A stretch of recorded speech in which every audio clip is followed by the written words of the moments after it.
Let's talk about theta ratios now. I'm Dr. Trish Leigh, and I'm talking about our home brain map through Leigh Brain and Spine or drtrishleigh.com. Okay, so we are now talking about theta. If you've seen the previous videos, you know that theta is the marker, the biomarker that is at the root of ADHD. So theta is that slow speed that helps your brain fall asleep. But when there's too much magnitude of that speed being used in the day when you should be awake, it creates challenges. And I always say that theta gets a bad rap because honestly it does, but it's because so many of the challenges that people struggle with and suffer through each and every day are a result of their brain using too much theta. And so, for example, any developmental delay or disorder usually has theta at the root of it.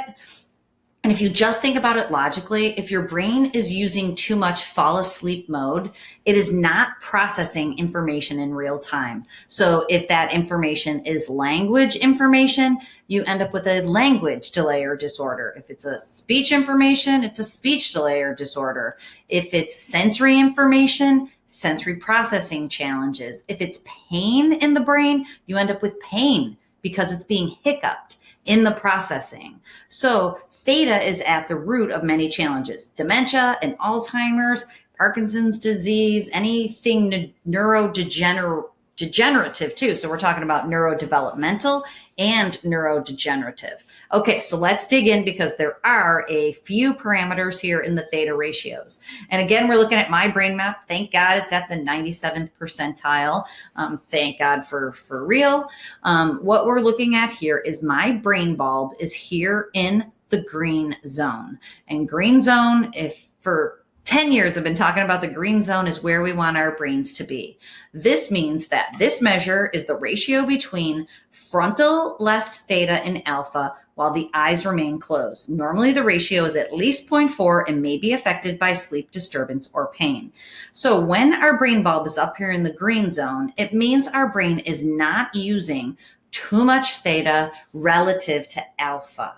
So it means that ratio is intact. If there's too much theta being used and the brain's trying to fall asleep, that can create sleep disturbances, or it can create a brain pattern in the day that is a product of sleep disturbances and pain.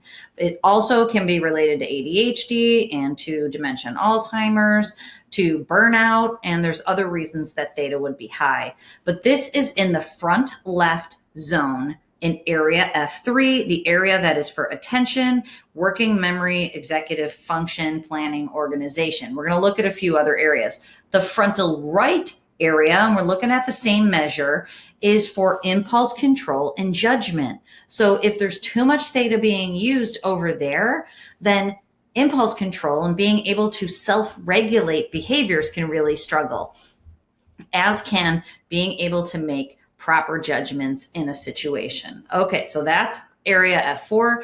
Now over area CZ, we are looking at the theta to beta ratio. So the theta to beta ratio, or the TBR, is the brain parameter that is associated with ADHD. So if there's too much theta and there's not enough beta, that then manifests in attention difficulties, difficulty focusing, productivity is lowered, and many times anxiety is comorbid to this pattern. So let me read it for you real quick. This measures the ratio between theta and beta over the central brain region while the eyes are open. Normally the ratio is 2.2 or less and is associated with focus. So mine's here at 2.25. It's in the red zone. But I knew at this moment that, like I've told you in previous videos, for some weird reason, my husband was sitting at my desk and using my computer to look something up, which literally never happens.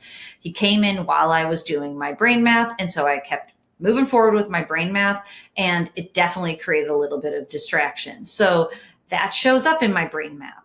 And so if that happens for you at home, because this is a home brain map, what the system will prompt you to do is to be in a quiet, secluded place before you start. So lock the door. That might be the advice on that one if you are performing the brain map on yourself or on your child, to lower distractions. And if you're performing this on your child, just sit there, not looking at your child. That's a great tip, so that he or she can just focus on doing nothing while the brain map is reading how their brain is performing. But, here we're on this borderline, and I knew I was a little distracted. And so it's nothing to be, to write home about. If someone is struggling with ADHD, with burnout, with cognitive decline, that's going to be much higher in this red level. So, but it does show that our brain performance pattern can be minimally impacted by our environment. But just to reiterate the way that I talk about a brain map is that it's like a snapshot of your brain's performance.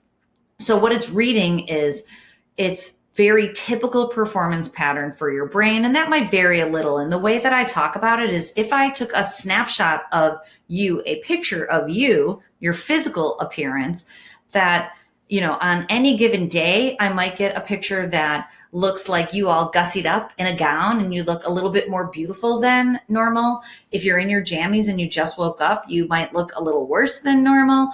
And if I took a picture of you like this is just on a regular day where you're just looking like you usually do, I can tell they're you in all three of them. And that is how reliable brain mapping is. It will never move so far because it's a snapshot of your brain performance. So if I were to do this again immediately, hopefully my brain performance pattern would be over here just a little bit in the green.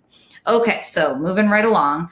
Then we have the theta to beta ratio in the posterior region. So it's the same measure, but now we're a little bit further back in the back of the brain. And again, we want to see our brain bulb here in the middle of the green, and that's showing that it's functioning properly. If it was up here, that would mean that your brain was using excessive amounts of theta, slow processing speed, and your brain was trying to shut down. That would be a pattern of slowing. If your brain bulb was down here in this red zone on the other end of the continuum, you're likely using too much beta. And if you're using too much beta, and especially if it's faster beta, this would be a marker of stress and anxiety, or overdrive mode, as I call it. So normally the ratio is between 0.9 and 3 and may be associated with stress as well as cognitive and emotional difficulties. It's stress on one end of the continuum and emotional and cognitive difficulties on the other end of the continuum, depending upon which one's being used too much. Cognitive and emotional difficulties would be too much theta. Too much high beta would be stress, and usually it's a combination of the two. And the way that I talk about it is that if your brain is using too much theta, it's like your brain has the brakes on. So to be able to drive around town at the perfect speed, you need to be able to drive at 45 miles per hour. If your theta to beta ratio is off, you might have your brake all the way pedal to the metal, but your gas is on 45. But if your brake is pedal to the metal, you're still not getting where you need to go as fast as you need to go because your processing speed is slowed down. Now, if it's vice versa and your beta is pedal to the metal and your theta is just where it's supposed to be, off the brake, now you are cranking around town at 75 miles per hour. That's the anxiety stress mode. What we know scientifically and what I know anecdotally is that many times this pattern happens together. It's called comorbid. So many times people's brains are braking and gassing simultaneously. Too much slowing, too much compensatory fast speed, high beta. And so what you get is attention difficulties and anxiety and stress. They're comorbid patterns that exist together most of the time. So neurofeedback is one of the very best things that you can do to take your foot off the brake so that you can focus and process information better, and take your foot off the gas so you can feel calm and focused and no longer feel anxious, stressed, or go overdrive. Okay, I hope that helps, because this is one of the biggest things that we see at Leigh Brain and Spine, or what I see in my coaching program for people who struggle with challenges of focus and attention, and anxiety and calmness. Okay, so now we have the theta to beta ratio. And again, here, this is eyes open at the posterior, back in the back. And this is eyes closed. And you can see for me, my performance is almost the same. And we would have the same situation on these ends of the continuum that are red. Okay, theta to beta ratio up in the frontal lobe, up here at F3. Same measure, but now we know that this is the area that is for focus and attention. And up here in the frontal lobe is executive function, planning. Sorry, I have to sneeze. Planning and organization. We're talking about being able to use learning skills and to be able to engage in learning or in being able to engage in work productivity. I guess my sneeze passed. All this brain talk, right? Okay, so typically we want to see this ratio at 2.2 or less, and it's associated with impulse control or emotional volatility. And that really is in the frontal lobe, where we have emotional regulation is up there, and impulse control to me is many times over in the right lobe or the right hemisphere of the brain, but it can also be over here in the left. This descriptor says the same thing for F4 because it's considering the frontal lobe to be that marker for impulse control and emotional self-regulation. And again, we want to see it in the green zone, not over here in the red zone. Okay, so thinking about this next marker, the theta to beta ratio response while counting.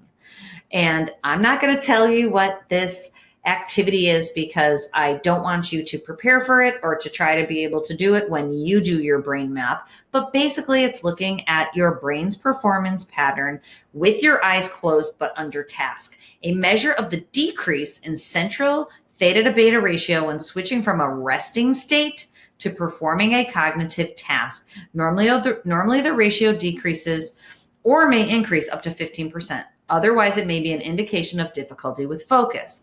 So we want to see an increase in 15%. Mine's in the green zone here. We don't want it to increase too much. We don't want it to decrease too much. And it is a measure of activation of the brain under task. So if we see it in the red zone, it is hypoactivation. Your brain isn't able to kick it into focus mode when it needs to. Okay, theta to beta ratio response moving back more posteriorly. Normally the change does not go below 25% and can be affected by sleep disturbances. So it's looking at the decrease of theta to beta ratio when switching again. And this is eyes open, then eyes closed, back in the back of the brain. And again, we want to be up here in the green zone and not have that hypoactivation. Okay, theta to low beta ratio. Theta is the slow speed that makes our brain fall asleep. Low beta is that perfect processing speed so that you can focus and stay calm. Here we're looking at the central area of the brain right up top in the middle and with your eyes closed. This measure is the ratio between central theta and low beta. Low beta is also called, or is very similar to SMR, which is sensory motor rhythm. It's that perfect processing speed. And while the eyes remain closed, normally the ratio is 3 or less, but maybe higher with difficulty relaxing, sitting still, falling asleep, or pain symptoms. So if you're up here in this zone, then of this dysregulated brain pattern, it would be indicative that possibly your brain was using too much theta. So if your brain's using too much theta and it's falling asleep, you become restless many times, and it's difficult to sit still and to focus because your brain is shutting down, and hyperactive behaviors or restless leg syndrome or restless behaviors are a compensatory strategy for the brain to offset the slowing from too much theta. And pain, again, we've talked about pain being a hiccup in processing because of too much slow and usually too much extra fast speed too, and not enough perfect processing speed. This ratio measures that. We want your brain bulb to be down in the green, not up in the red. Okay, follow me through to the next video and the last in this series, because I'm going to show you relative amplitude of each of the brain speeds and how we can compare them at many areas of the brain with your eyes open, eyes closed and under task, and what that might tell you. Okay, I'll see you in the next videos. Thanks.